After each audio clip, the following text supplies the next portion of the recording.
Dominic Roque, nakarma sa ginawa kay Daniel Padilla.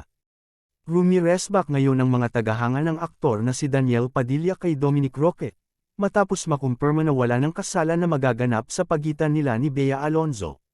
Kamakailan lamang ay kinumpirma ng King of Talk na si Boy Abunda ang balitang hiwalay na sina Bea Alonzo at Dominic Roque, kaya naman sigurado na ring walang kasalan na magaganap sa pagitan nilang dalawa ngayong taon. Bagamat ikinalungkot ng mga tagahanga nina Dominic Roque at Bea Alonzo ang balitang ito, marami naman sa mga fans ng aktor na si Daniel Padilla ang natatawa dahil tinamaan umano ng karma si Dominic Roque sa ginawa nito kay Daniel Padilla.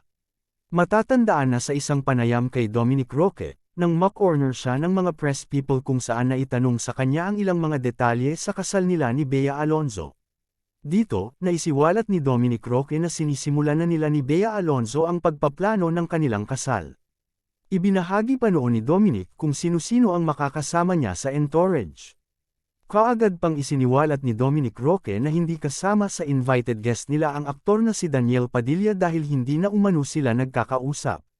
Sa gitna ng usaping, hindi na matutuloy ang kasal nina Bea Alonzo at Dominic Roque. Marami sa mga fans ni Daniel Padilla ang pinagtatawanan ngayon si Dominic Roque dahil talagang hindi umano invited si Daniel sa kasal dahil wala ng kasalan na magaganap. Ayon pa sa ilang mga fans ng aktor na tila nakarma umano si Dominic Roque kaya ilang araw matapos isiwalat ang ilang detalye ng pagpapakasal nila ay nauwi sa hiwalayan ang kanilang relasyon ni Bea Alonzo.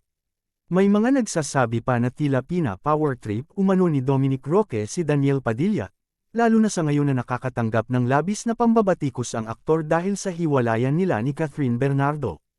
May mga natatawa pa kung saan inilahad nilang bukod kay Daniel Padilla, hindi rin invited si Dominic Roque sa kasalan.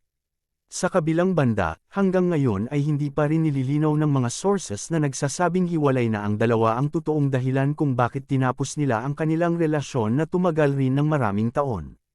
Hinihintay naman ngayon ng maraming mga netizens ang opisyal na pahayag nina Dominic Roque at Bea Alonzo hinggil sa napapabalita nilang paghihiwalay.